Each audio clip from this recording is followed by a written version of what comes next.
Bonjour, nous voici rendus à la deuxième capsule sur le raisonnement proportionnel. Alors aujourd'hui, on se concentre sur les proportions.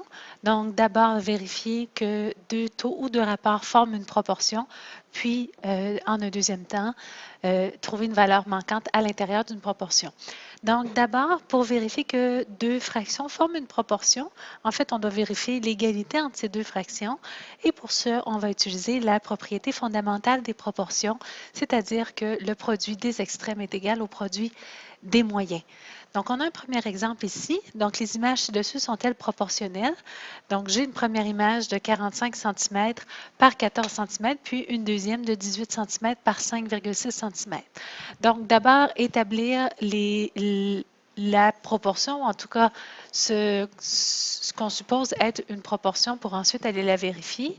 Donc, 45 cm sur 14 cm, est-ce que c'est égal à 18 sur 5,6. Donc, puisque les unités sont les mêmes, donc d'abord, on va aller vérifier que les unités concordent. Ici, les unités sont les mêmes, donc je ne les inscrirai pas à l'intérieur de la proportion pour ne pas alourdir la notation.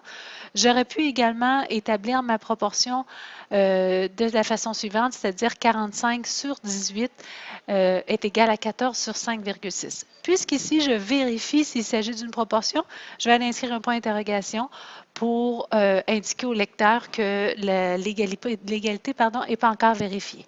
Donc, produit des extrêmes, 45 multiplié par 5,6, est-ce que c'est bien égal à 14 multiplié par 18? Si l'égalité est vérifiée, ce sera donc que les deux fractions sont égales.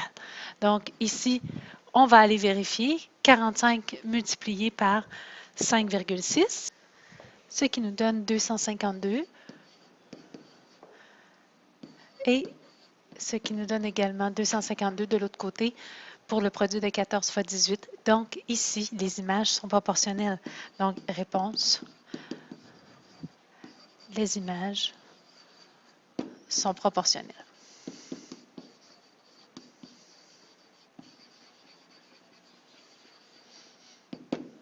Et voilà. Donc, maintenant qu'on a vu comment vérifier s'il s'agissait d'une proportion, qu'est-ce qu'on fait lorsqu'on nous donne une proportion? Donc, étant donné la proportion, comment on fait pour trouver une valeur manquante? Donc, on a un exemple ici. Alors, on nous demande de trouver la valeur de x. Donc, encore une fois, je vais aller utiliser le produit des extrêmes égale le produit des moyens, que certains appellent également le produit croisé. Donc, 15 multiplié par x, donc 15x, est égal à 8 multiplié par 37,5. Pour isoler la valeur de x, donc je vais aller diviser par 15 de chaque côté.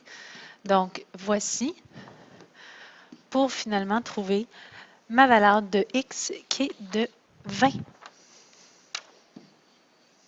Voilà, tout simplement.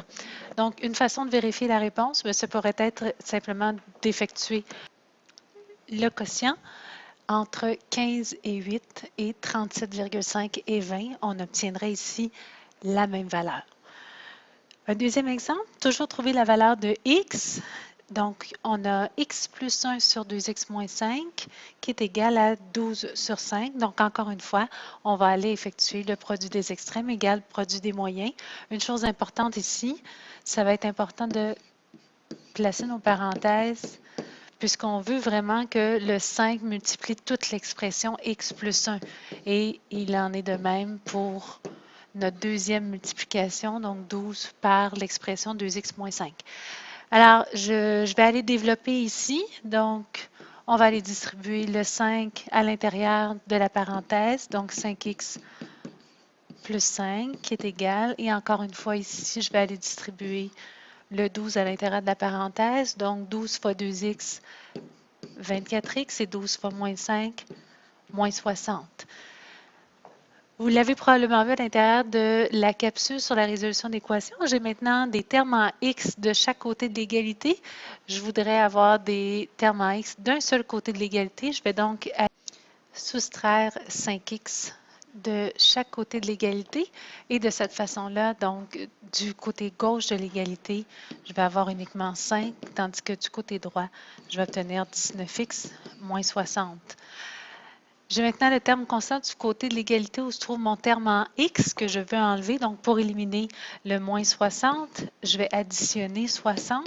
Et si je l'effectue à droite, je vais également l'effectuer à gauche. Donc, je me retrouve ici avec 65 qui est égal à 19X.